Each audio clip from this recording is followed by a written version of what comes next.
I think there's sometimes issues where I'm like, all of this is way bigger than football, you know, and whatever repercussion that I might experience or the people close to me might experience, I'm like, for what? Like, what am I holding on to that I don't want to lose?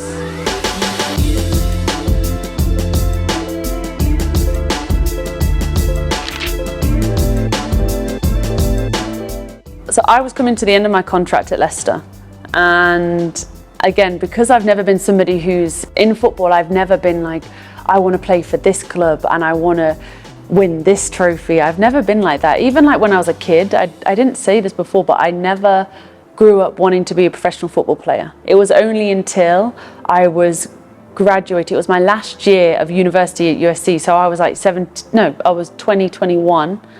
And I remember my dad saying, like, because I wanted to go the medical route, like go to medical school, and because I always loved human biology, that's what I did my degree in.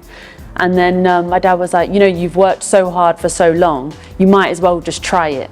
And I said, well, the only place I want to be is Leicester, again, because I was like, there was not a specific team I want to go to unless it was, well, Leicester were in the second division at the time, the Championship. And it felt like I had that connection to the club and I wanted to help them get to the top division. And then, so when I came to the end of my contract at Leicester, I felt like, for me, I felt fulfilled in being able to get them to where I wanted them to be. And I felt like I could have an impact on the community that I wanted to have when I was there.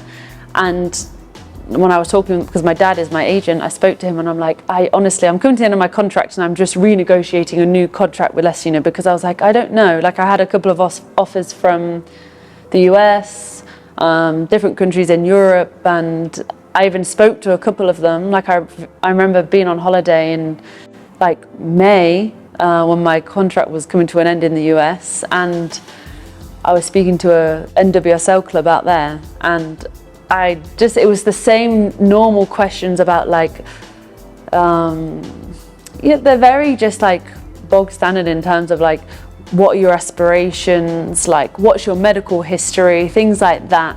And for me, again, it was just, not to say that that's the wrong conversation to have, but for me, there wasn't anything more. Like, I didn't feel a draw to anything, like any club that I spoke to, I didn't really feel a draw. And then my dad was like, at the time I was talking to Leicester, and then he was like, I've had this offer from Saudi Arabia. And genuinely, I was like, what's out there for me? I said, look, I was like, just keep talking to Leicester. And I was very dismissive, honestly, like when he told me about Etihad getting in contact. And he was like, you know, they want a call with you. He was like, just speak to them for an hour. And even though my dad is my agent, like, I've always enjoyed doing everything through me, because ultimately I want to know the people, and I'm very big on like human connection. So I don't want anybody, even though it's my dad, I don't want anybody necessarily representing me if I can't speak my truth to them. So like I said, okay, I'll speak to them. And I got on a call with, they just got a new head coach at the time and some two general managers there. The call was like an hour long. It was really informal. Again, like I'm always just myself. Like the call I had, it was my dad's. I just got picked up from the airport because I came back from my holiday in the US. It's my dad's birthday, so we were driving to like an Indian restaurant, and I did the call in the car, like literally just holding my phone, you know, talking to this club. And what I loved about it, that the call mainly was about everything that exceeds football. It was about like what the country is trying to do, what the club specifically is trying to do, how we can try and be part of a project. Like Etihad is very much a project where it's not just about winning from the off, it's cultivating a winning culture with the right people and having people that care about people ultimately. And because I think you realize when you're a football player that everything does just become same, and then you kind of, it's so easy to lose yourself in it. And I think I recognized from a young age that I couldn't just identify myself as a footballer, and neither did I want like fans or little kids that came to games to just see me as a footballer. Like I wanted people to know me. So anyway, I had this call with them, and like I said, we barely even spoke about football. I don't remember anything on the call about football specifically. It was more like, what are our ambitions? What's the impact we hope to have? And that for me, like I got off that call and I said to my dad, I'm like, I feel aligned with these people more than anything. And I'm like, this excites me more than any decision that I've made in a long time. And that's when I was like, they invited me over to visit, and this was all before the World Cup. So it was all really, really quick. Like, I didn't expect it all to happen. But for me, I've always gone off, again, it's never about like what people tell me I should do. It's like an intuitive feeling that I feel like if it resonates with me and it's fulfilling for me, then it's easy for me to accept. And that's what happened when, I first spoke to the club here. So when I was first told about a team in Saudi Arabia contacting me, I think I was probably very dismissive. One, because I had no idea. Two, because I'm not somebody that makes decisions off, like, people would say like, oh, do you just go for the money? But I think they have to realize as well, like, this is the women's game we're talking about. Like, it's not like life-changing money that, it happens in men's football. It's not the same. It's something that I feel more comfortable talking about now. I think we always have this negative connotation to money, and I think that's probably because it's always been, we talk about it in a way where it's probably a selfish, we have a selfish description of money. But I feel like when I first heard about the club, not only was I'm a bit dismissive because I'm like, I'm not just going to go if if my worth is not seen or whatever, or if I'm gonna just be a quote unquote big name, especially like, I'm not a big name, but like in the women's game, to come out here, like, it was like a big thing, and I wanted ultimately to know like where I was coming to. And I did say to the staff when I spoke to them, I was like, I want to be able to visit. And probably that's my preconceived conception of like, what is it like out here? Like, I've always heard like am I gonna be able to live as freely as I did before, like in the UK here, and especially like being a woman. And that was what was in my head, if I'm being completely honest. And then I came out here, and the one thing I always say to my family, because they were not only going to a different country, but a country in the Middle East that they've never visited or know a lot about, they were concerned of like my safety. And I remember when I first came here, I was like, gosh, I feel way more comfortable being out at night here than I do back home in England, and just little things like that I wouldn't have been able to have known until I got here. I'll be honest, when I first got to the club, like, we're training between the club and a place that we kind of like hired. I want to be here to be able to push those standards, and I feel like a big responsibility in that sense. But I also knew what I was coming to, because I knew it was a project. So I will come here and not demand this, that and the other. I will come here and learn first, and then try to be in a position where I can encourage things for the right reasons, have conversations with the right people, and give them, like I said, I always explain why. So this pitch needs to be better. Why? Because a lot of us are getting injuries, a lot of us, like, injuries that are all preventable.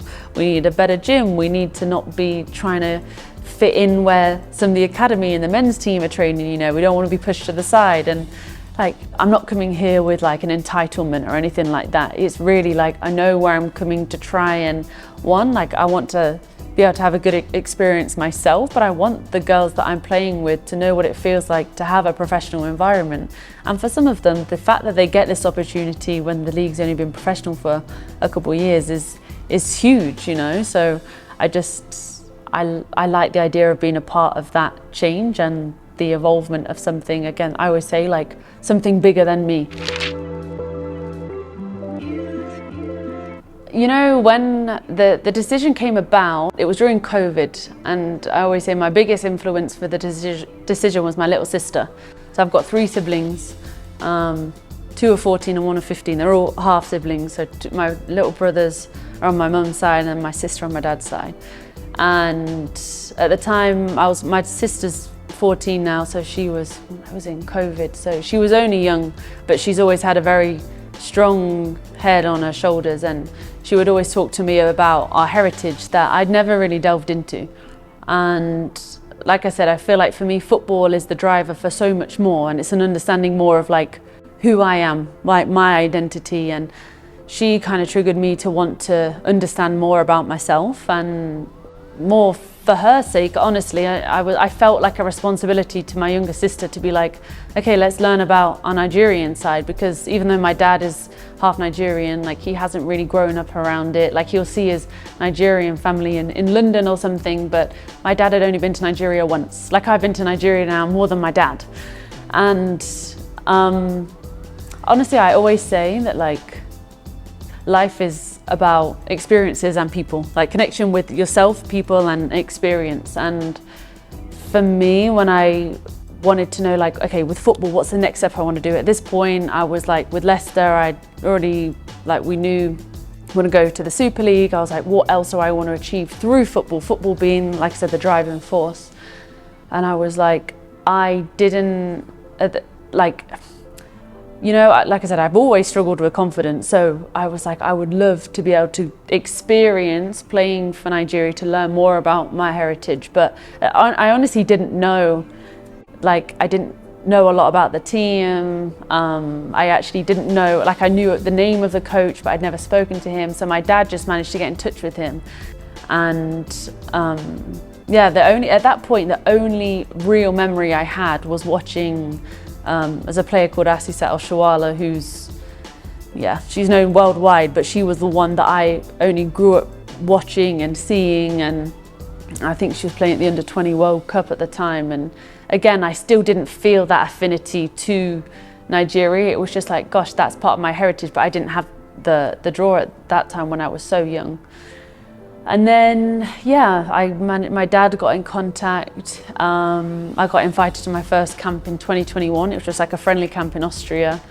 When you talk about like the hesitation that I felt, like for me, I've never been somebody that, like when I was a kid, I was really shy. I wouldn't even be able to sit and talk to you guys now. Like I had no confidence talking, communicating at all, really. I kind of went to football. People probably didn't know how nervous I was, but I got to the point where many times I wanted to stop just because of self-belief and things like that. But anyway, I was like, okay, my hesitation with Nigeria is it's now going to be like a big thing, you know, like I'm at the age where like I'm on the England pathway, but now I'm choosing, and not many people at the time had, especially like English girls switching allegiance. Not many girls had done it. So when I did it, it became like a big thing. And obviously there's a lot of Nigerian fans in the UK, in Nigeria. And it came out that I did like a BBC like interview. And when that came out, that's when it was quite overwhelming for me. Because like I said, I don't like to, I like to make these decisions, but it's always been really hard for me to like sit in front of a camera or speak to people and tell people why I do it, because I was always nervous of like the criticism. But now I'm at the point where like even when I decided to come out here to Saudi Arabia, making the decision to play for Nigeria, like when I believe that when something aligns so well with like your core, like there's nothing that anybody could say on the outside that can shake you. Because ultimately, like there's a lot of people that will have different questions, like, you know, why would you play for Nigeria if, you know, you've been on the England pathway, like it's like the support, the resources is not necessarily the same as if you were playing in England.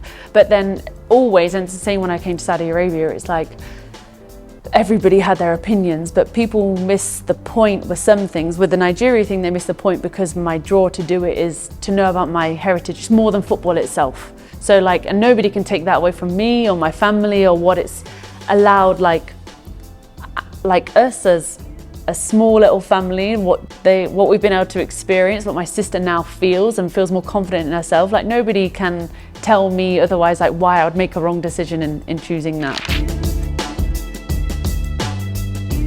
The opportunities that football has given me has led me to step more into like my authenticity.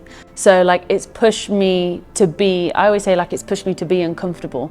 Like I've struggled with confidence just playing in general, but then like I've moved to different countries. I've been around people with completely different beliefs and ideas. And in that sense, like I have no choice, because I have this draw to learn, I have no choice but to feel uncomfortable and learn how to deal with it.